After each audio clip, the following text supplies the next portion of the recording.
I'm writing this before I start watching Season 2. Wait, don't click off! I want to do a two-parter talking about each season individually, and I think the fairest way to talk about Season 1 is without knowing what's in Season 2 at all.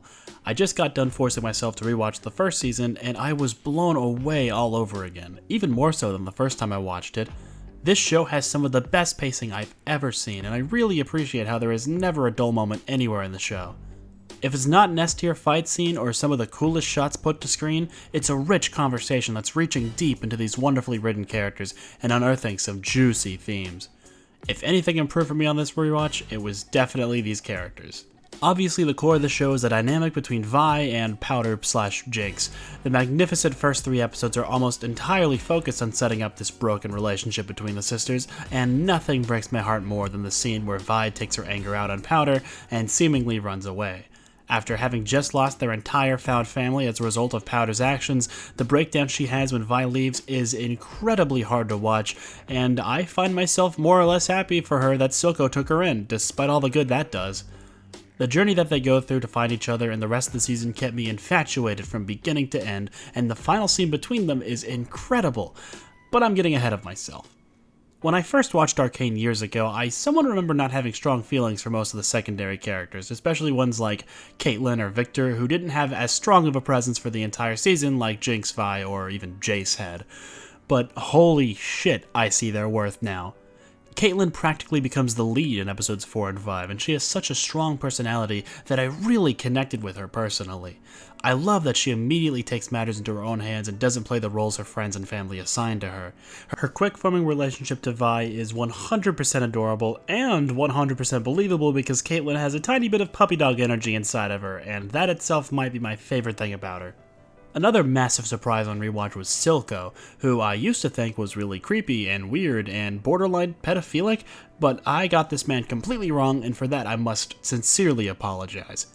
Silco's entire essence is about loyalty and betrayal. Silco's a bad guy, to be sure, but I think it's important to note that he never once hurt a hair on anyone who was loyal to him this season.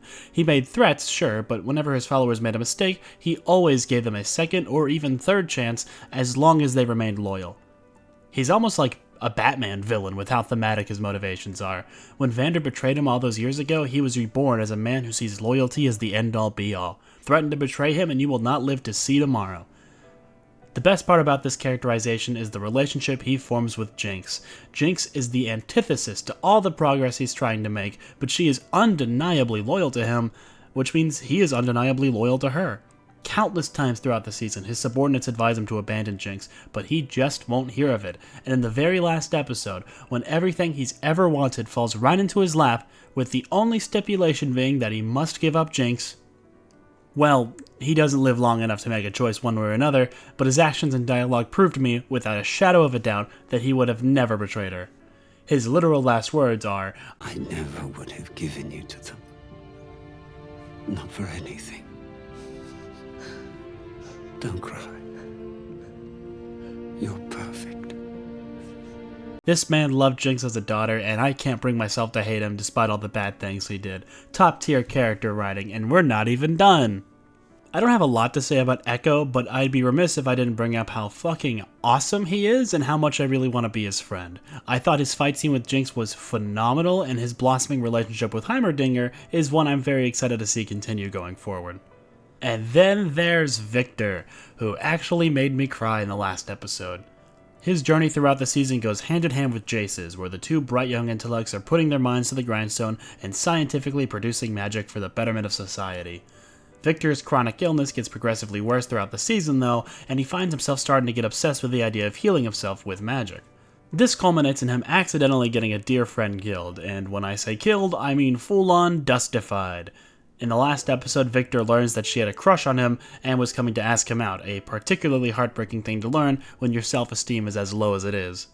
Victor laments the idea of dying young before he can make an impact on the world, but in trying to prevent that, he takes the life of someone who undeniably he had an impact on.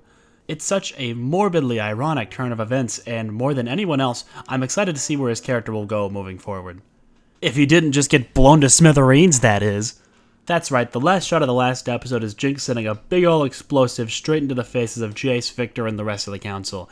This is the result of one of the tensest scenes of the show, Jinx's identity crisis.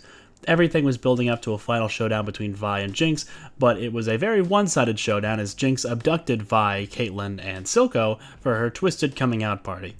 Vi is finally faced with what Jinx has become, and it's up to her to convince Powder that she could still be saved.